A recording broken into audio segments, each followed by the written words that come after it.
Oui, alors le slogan de cette mobilisation, encore une fois, ça se veut être une revendication qui est nationale, qui est collective, donc de toutes les fédérations du secteur, puisque ce qu'on espère, c'est mieux en termes de considération, en termes de reconnaissance.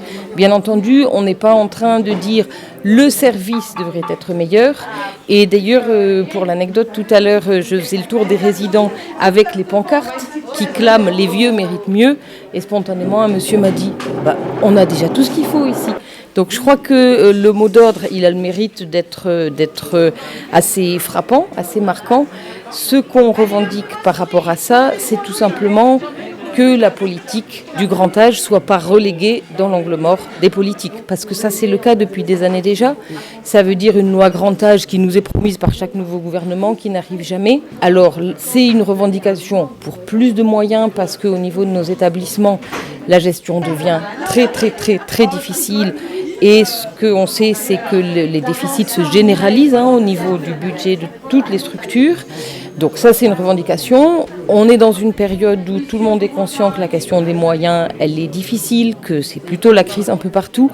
Mais avant toute chose, ce qui peut aider à avancer, c'est qu'on pose les bonnes questions sur la table, qu'une loi se mette en travail et qu'effectivement, il y ait aussi un avenir pour les EHPAD et encore une fois, qu'ils ne soient pas systématiquement oubliés, parce qu'on a aujourd'hui une politique du tout domicile qui fait un peu semblant de croire, qui donne un petit peu l'illusion que si on développe mieux le domicile, on pourra se passer des EHPAD. La population est vieillissante, ça demande des moyens et vous ne les avez pas nécessairement tous ici, effectivement, dans une maison de retraite, dans un EHPAD comme là.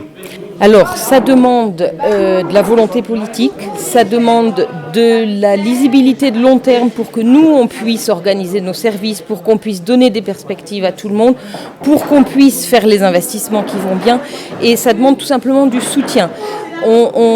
J'ai envie de dire, on sait très bien qu'il ne va pas y avoir des financements extrêmement importants qui vont pouvoir être libérés, mais on demande réellement que des perspectives soient données au niveau du pilotage de nos établissements qui ont double autorité, département RS, qui ont une grande complexité de gestion qui est liée à ça, ces multiples interlocuteurs, c'est du coup des prises de décision qui ont parfois bien du mal à avancer parce qu'il y a des allers-retours entre les deux.